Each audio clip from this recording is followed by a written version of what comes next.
In my experience, the Sapphire Dragon is a part of premium content which gets asked about a lot between mid spenders and high spenders alike. This is because for both of them, it is a very important purchase in terms of account building. Of course, at the higher spending brackets, you spread into getting the additional dragon skill slots, which allows you to equip more skills onto your dragon. The stats themselves are higher, and then of course it has all these skills attached to it, which you can upgrade and unlock as you level it up.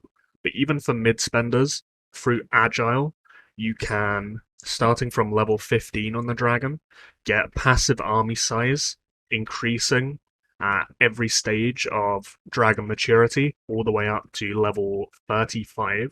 And since its initial introduction into the game, there have been more and more efficient ways of purchasing the Sapphire essences that have been added. So it's not as premium as it historically has been, particularly at these lower levels of unlocking Agile for the passive army size specifically and the active buff, which you can then double up that passive army size as well. Because when you look at the pricings I have down here, like this is really skipping far ahead, the Sapphire Dragon is actually one of the most efficient ways of purchasing passive army size in the game, just from the passive alone, let alone the active, which effectively doubles that passive army size for a period of time, and you can lock that in for things like Alliance Conquest or Siege of Winterfell events because of the nature of their stat locking upon entry. Historically, it would have been 10,000 black diamonds to get 10,000 passive army size through the castle skins, through the castle will. That, of course, has been power creeped a lot and it's gotten cheaper and cheaper, even through obtaining those castle skins themselves. You can see down here just how cost efficient the Sapphire can be in terms of adding passive army size to your account when compared to other options, at least, that are available to you. So up here, I have every stage of the maturity of Sapphire, and then all the details I could think of listing out alongside it. So this column here is the amount of essences it requires to get to this stage of maturity from the previous one, and then on the very right hand side, it is the total amount of essences starting from scratch to get to that point also, and then intermittently there'll be the major upgrades you'll get throughout. Here is a pricing efficiency chart. This was made, all of them that look like this are made by my friend Dell.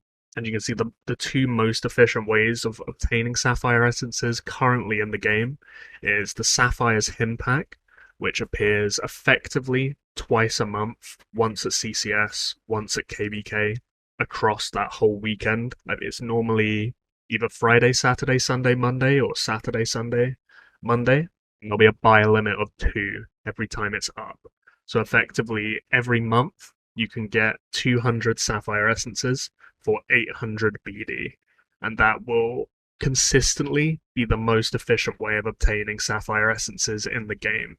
If you are looking at very high budget stuff and you're looking to rush it to level 60 fast, Black Friday with the 1000 BD packs will probably be your go-to there, with the 5 BD per essence efficiency.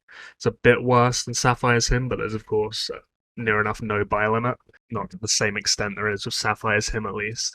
Using this, I have just some rough pricing and timescale estimates down here, and again this is using the assumption that you're getting 200 Sapphire essences for 800 BD a month effectively through Sapphire's Hymn. That's the only thing being calculated here. If you are a mid spender, I do think going to here and just stopping is probably the ideal, and that is actually quite efficient to do. It's a long time scale to commit to. You could potentially stop here maybe, because it does lose efficiency as you keep going, but this should help at least visualize what you're getting yourself into if you do go for this. And you can see, if you're looking to max it through just Sapphire's Hymn, it's never gonna happen pretty much. It's almost 7 years doing it like that. Maybe there'll be other ways of obtaining the essences added into the game in the future. That does start to just border on unobtainable. And yeah, if you want to steal this specifically, you can just screenshot out the video. There is a ninth dragon skill slot, which isn't listed here, which will be unlocked purely through the dragon blessing system. It is on the third wheel here. Maximum number of skill slots for Sapphire is +1.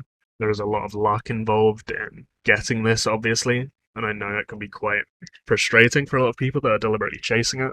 Blockade, Devastate, things like that will improve as you gain further levels also, a similar way to Agile did down here. I didn't want to make this too complicated to read, because it already is a bit overwhelming as it is. Yes, as the overall takeaways out of this, if you're a mid-spender, don't overlook the Sapphire. It is pretty good for passive army size. You can use the Agile active buff going into events to double up the buffs that are listed here. And because it's passive army size, it will then be further increased by army size increase scrolls. So if you have, at this stage, for example, it's 30k passively, 30k active, that's 60k. You then have a 50% army size scroll on. That's adding 90k size to your rallies effectively through your own solo size marches, which is pretty significant. If you're a higher budget, you can see just what you're getting yourself into and how much you're going to need. It is very, very high budget, but if you're looking to buy as efficiently as possible, you are going to want to be sticking to Sapphire's Hymn and Smoking Stacks if you're willing to spend that much in one go, since they are the most efficient packs in the game to obtain Sapphire essences.